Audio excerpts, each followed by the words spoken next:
प्रिय दर्शकों और श्रोताओं, जय सिया राम, जय श्री कृष्णा। श्री वेतिपात व्रत कथा वेतिपात योग है और इसमें किया गया दान पुण्य का अनंत गुना फल मिलता है। इसका व्रत करने का बड़ा विधान है।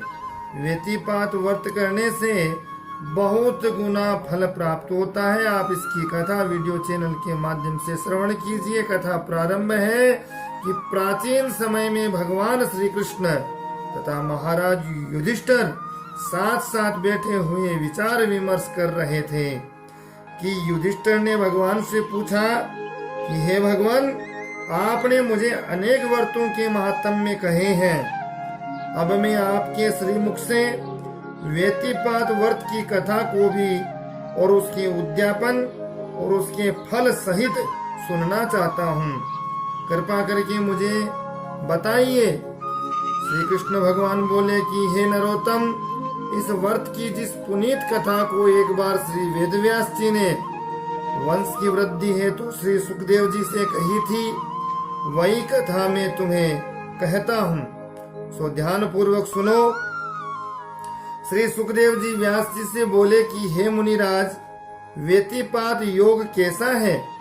इसके पूजन का विधान और फल क्या है? कृपा पूर्वक कहिए। श्री वेदव्यास जी बोले कि वत्स, इस व्रत की कथा को सबसे पहले वराह जी ने धरणी से पूछा था और भगवान वराह ने परलोक सुधार के निमित्त उसका जैसा वर्णन किया था उसी रूप में मैं तुम्हें कहता हूँ। सुनो। वराह भगवान कहने लगे कि जिस समय चंद्रमा ने बृहस्पति की पत्नी तारा का हरण किया था, सूर्य ने चंद्रमा को मित्रता के नाते समझाया कि बृहस्पति की पत्नी को छोड़ दो, यह काम अच्छा नहीं है। इस पर चंद्रमा ने सूर्य को क्रूर दृष्टि से देखा और सूर्य ने भी चंद्रमा को क्रोध के साथ देखा, तो दोनों की क्रुद्ध दृष्टि के गिरने से एक पीले नेत्र तथा ऊंचे मुख वाले भयानक पुरुष का प्राकट्य हुआ। जब वह बड़े बड़े दांतों, टेढ़ी भौं, कुटिल मुख, भूरे बालों, लंबी भौं, दुर्बल पेट, बड़े सिर, लंबी जीभ, सूरज तथा अग्नि के समान तेजस्वी और यमराज के समान भयानक पुरुष त्रिलोकी को भक्षण करने के लिए दौड़ा, तो सूर्य और चंद्रमा ने उसे रोक लिया। इस पर वह सूर्य और चंद्रमा से कहने लगा कि आपने मुझे त्रिलोकी को भक्षण करने से रोक लिया, तो बताओ अब मैं किसको खाऊं, क्योंकि क्रोध और भूख से मैं बावला हो रहा हूँ। चंद्रमा और सूर्य बोले कि वत्स, तुम्हारा जन्म हम दोनों की कोप दृष्टि से हुआ है, अतः तुम संसार में वेतिपात नाम से प्रसिद्ध होगे और सभी योगों के स्वामी तथा पुण्यात्मा माने जाओगे। तुम्हारे योग के समय मनुष्य जो भी थोड़ा बहुत दान, स्नान, व्रत, पूजा आदि करेगा, उसका फल अक्षय हो जाएगा। चंद्रमा और सूर्य से ऐसा वरदान पाकर वह वेतिपात महान पुण्य फलदाता के नाम से त्रिलोकी में प्रसिद्ध हुआ। इसी वेतिपात काल में जो मनुष्य संसार रूपी समुद्र में स्नान, दान, जप, होम, व्रत और कथा कीर्तन करते हैं, उनका फल कई गुना हो जाता है। इसमें कोई संदेह नहीं। उन्हें स्त्री, पुत्र, आयु, धन, सुख, कीर्ति, पुष्टि, रूप, निरोग्य और भद्रता की प्राप्ति होकर वे गुणी जनों के प्रिय बन जाते हैं। वराह भगवान के मुख से इतना सुनकर धरणी बोले कि हे जगत गुरु, आपने वेतिपात की उत्पत्ति तो कही, परंतु इसके व्रत करने व पूजन की विधि क्या है और इसके करने से किस फल की प्राप्ति होती है, सो भी कृपा करके कहिए। तो वराह जी कहने लगे कि हे धरणी सुनो, जिस दिन वेतिपात नामक शुभ योग हो, प्रातः नदी या नदी न हो तो कुएं के शुद्ध जल से स्नान करके पाव मानी ऋचाओं का जप करें और वेतिपाताय नमः इस मंत्र का जप करें। शर्करा से भरे हुए घड़े को लाल वस्त्र से ढककर सुवर्ण आदि की प्रतिष्ठा करके 18 भुजाओं वाली स्वर्ण की मूर्ति को गंध पुष्प अक्षत धूप दीप वस्त्र बक्से भोज्य और अनेक प्रकार के फल से मार्गशीर्ष के महीने में पूजन करें और कहें कि हे सोम सूर्य के पुत्र, जो कुछ भी मैंने दान किया है वह अनंत हो जाए, आपको प्रणाम है। इस तरह कहकर पंचरत्न पुष्प अक्षतों की अंजलि छोड़ने से सारे पापों का नाश हो जाता है। तत्पश्चात संपूर्ण गुणों वाले इस व्रत को करें। थोड़ा सा गोबर से लगाकर पीछे पारना कर ले। इस प्रकार के प्रतिमाह व्यतिपात के व्रत को करें। जब वह 13 व्रत हो जाए तो 14वें महीने में उद्यापन करना चाहिए। 14वां जब व्रत आ जाए व्यतिपात का तब उद्यापन होता है। शीर वृक्ष की 100 समिधाएं लेकर घृत क्षीर फलों से व्यतिपात स्वाहा इस मंत्र को बोलते हुए अग्नि में 100 आहुतियां देवे।